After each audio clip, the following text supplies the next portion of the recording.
Tulsa's such an amazing community. We've got so much going on here with the arts and education, bustling downtown. Things are really growing and changing and moving.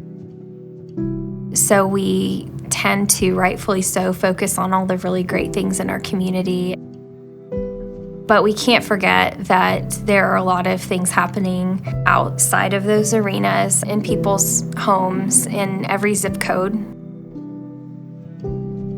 We want to think this is a nice community, a good school district, and all those things are true.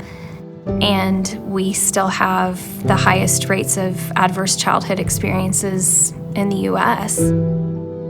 We need to start focusing more on the problem area of child abuse.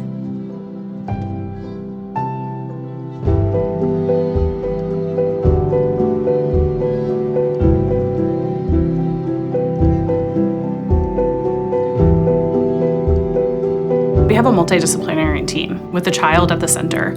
So we have DHS, law enforcement, medical team.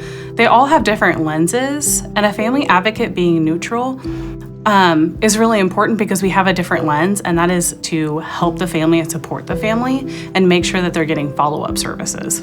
The Children's Advocacy Center really does provide a service in this community that is not available anywhere else. Having that one location, one center minimizes the impact of trauma on that child and the family. They're able to come one place, get all these services, instead of going to 5 or 6 places over the course of a week or two. They come here for typically a few hours, and then we're able to provide all that to them. Previously, kids would have to tell their story over and over and over again and get interview fatigue.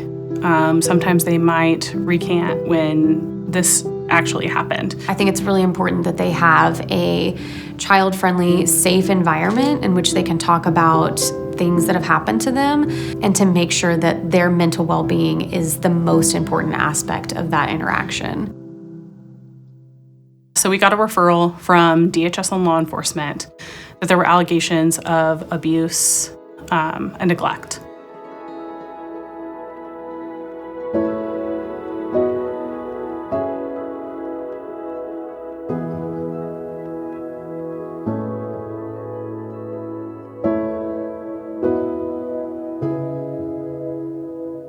When you meet a family where they're at and you feel the hard stuff that they're going through, it does weigh heavy on you, but you know, like in my mind, I'm there to help in their most vulnerable, hard days, and it's really special that I get to be with them in that moment. And we made different referrals, so referral for trauma-informed therapy, childcare, how to apply for an individualized education plan. Not having his kid or being able to find his kid for a long time was really, really difficult. So I think that support made a big difference to him. And then the child got to be forensically interviewed and tell her story. The forensic interview was conducted with that child. Investigators were able to observe that interview. The child did disclose abuse during that interview. I've been told before by kids that I've talked to, they feel like things can get better now, or they feel relieved after having gotten to talk about their experience. A feeling of kind of moving past the negativity of what's happened and getting the help that they need to be in a more positive situation. It's really cool to see kids at the end of this, like, oh, I get like a comforting blanket and the stuffed animal.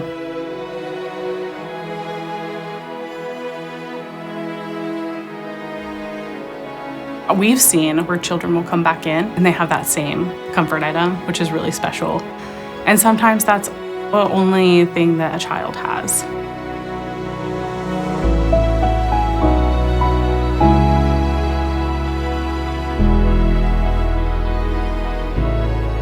The child and the family are doing really, really good. They are in all kinds of therapies, trauma-informed therapy, in school. I mean, amazing. It's so cool to hear about families that start from ground zero and then make a total turnaround. We can see these kids who present in just such awful conditions, and then with appropriate medical intervention and other interventions, watch them really just become almost unrecognizable as they start healing.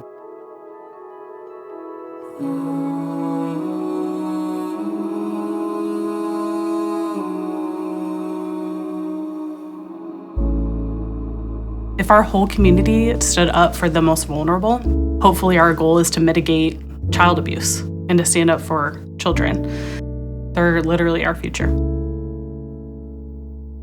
When I think about my hope for kids that come through our center, it's for them to experience the same joys in life that the rest of us got to experience who haven't endured such traumas. Every child and family that comes through the center does a survey before they leave, and it assesses their level of hope. And what we've seen in that research is statistically significant increases in the level of hope that families and children feel after coming to the Children's Advocacy Center. This is the place where everything changes. Once kids and families have come here, their story is going to change and it's going to be better.